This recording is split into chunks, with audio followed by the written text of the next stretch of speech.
Shaul is called to make war on Amalek. He defeats the Amalekites, it says in Pasuk Zayin, and Shaul defeated the Amalekites from Hawilah until you come to Shur. That is over opposite Mitzrayim. And he took Agag, the king of the Amalekim, alive and completely destroyed all the people with the edge of the sword. But Shaul and the people spared Agag and the best of the sheep and the oxen and of the fatlings and the lambs and all that was good, and would not completely destroy them. But everything that was despised and worthless, that they destroyed completely. And this is the point at which Hashem decides really that Shaul is having the kingship ripped away from him and he can't be king anymore because he's really made too much of a big mistake. But what's interesting also is, so Shmuel shows up, Shmuel Navi, the prophet, he says, what is the meaning then of the bleating of the sheep in my ears and the lowing of the oxen which I hear?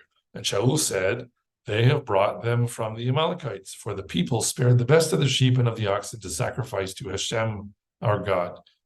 And the rest we have completely destroyed, because it says Hashem, your God. And this is totally unacceptable to Shmuel and to HaKadosh Baruch Hu, and the kingship is ripped away from Shaul. To make a long story short, and Shmuel kills the king Agag. So taking all these things together, what can we learn from this? Speaking in general about facing our enemies, and especially those enemies that are so intent on destroying us for reasons of principle that they meet the test of being classified as Amalek, there is a temptation to do less than all is required of us in any number of regards. Maybe we don't want to go so far as to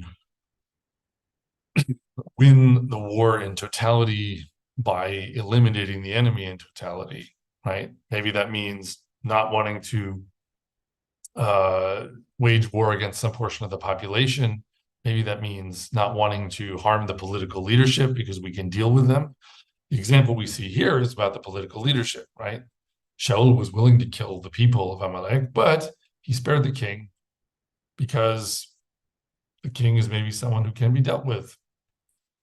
So there's a temptation to think that you can target the people, so to speak, but maybe you'll deal with the leaders, and that will go easier.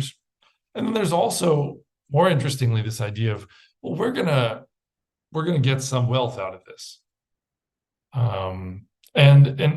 But what's particularly interesting, I think, is that Shaul sounds like he's doing the best possible thing with the wealth that you can imagine. He's proposing, we're just going to use this all to make offerings to Hashem. What could be better than that, right? So I'm not even really keeping this for myself. So that must be virtuous.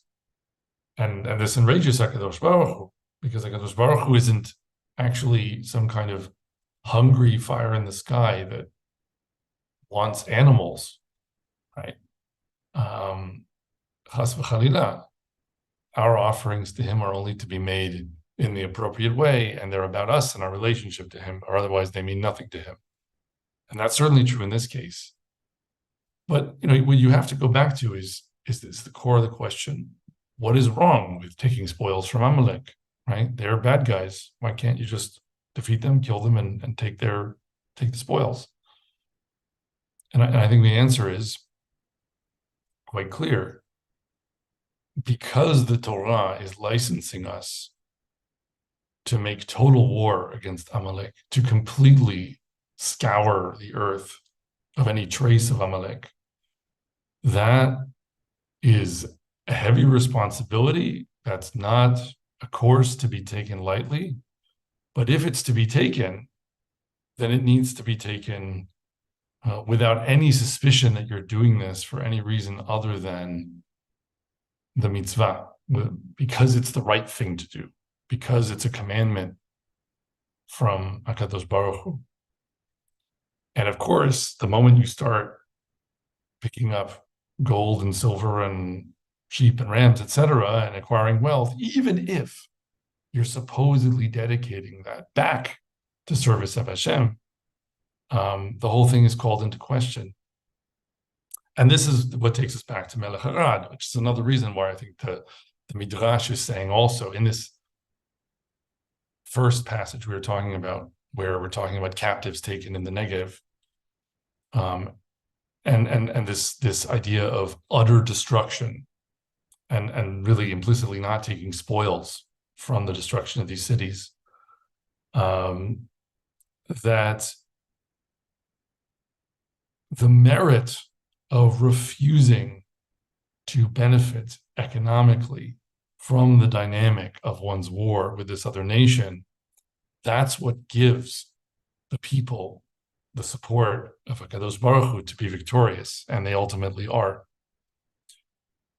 So taking that to the present day, we have to ask ourselves, what are the spoils of war in this current situation, which, as we noted at the beginning, it really feels like we're living in the middle of a set of verses in the Torah, and which is why it's so important to understand them, because there are choices we can make now as a nation that will perhaps impact our success and the value of what we do in this war that we now have to fight because of this horrific attack that was launched by our enemy yesterday. And I think the point is clear.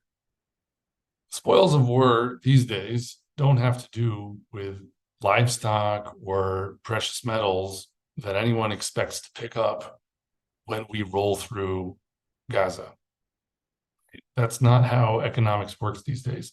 The way economics works is that we can be a wealthier country if we make sure to stay on the right side of the powers that be in the global economy, which means perhaps limiting ourselves in certain ways and how we're willing to conduct war in defending our people and rescuing the captives. And that's been the story already for the last almost 20 years with Gaza, right? That Tzahal, our army, has been given orders essentially to mow the lawn there every once in a while, but has not been allowed to actually eliminate the threat, which is what's led to this moment. There's an excellent piece by Leo Libovich in Tablet magazine about this that also came out yesterday, I believe. And the point is, this hasn't just been, I mean, as much as it has fundamentally been a mistake of the leadership of Israel, and you can't point the finger elsewhere when they were making the final decision how to act. And they made the wrong decision, like Shaul made the wrong decision. They were making the wrong decision under pressure from, for example, the United States. Don't go too far. Don't overdo it. Keep things proportional, etc. And that's been going on for years. And part of the stability that has been gained from that restraint has led to great economic flourishing. And you could say, in a sense, we have already been recipients of spoils of war in our battle against Amalek because of our unwillingness to go all the way. Much like Shaul, we have collected some spoils by showing restraint, by holding back some fierceness, by trying in this way and in that way to deal with the political leadership of Hamas. And this is where it's led. And so, the events, in some ways, you could say, to our benefit, have not fallen out in exactly the same order as we read when we're looking at Shaul, and that may mean that we still have a chance as a nation to redeem ourselves, because there still is much of this war to fight. And we have an opportunity now to categorically state that we are in a war with Amalek, that because of that, we can give no quarter to our enemy or any part of our enemy. And we will insist on that principle, even if it's to our economic detriment, because of the frayed relationships that might result from that, in the rest of the global economy when the world gets over its sympathy, as it will, for what's just happened, and starts trying to impose the wrong frame on how Israel needs to fight this in order to win. So if we insist on learning the right lesson and we proceed in this battle with the understanding that HaKadosh Baruch Hu will give the enemy into our hands if we would only but remember his commands to take no spoils from our victory over Amalek and instead to annihilate them utterly, then we can be sure that his promise is valid, that he will help us. Netzach Yisrael lo yishaker. And we will win, Be'ezrato, and soon. We would like to encourage our viewers to share these videos with friends and send in your responses.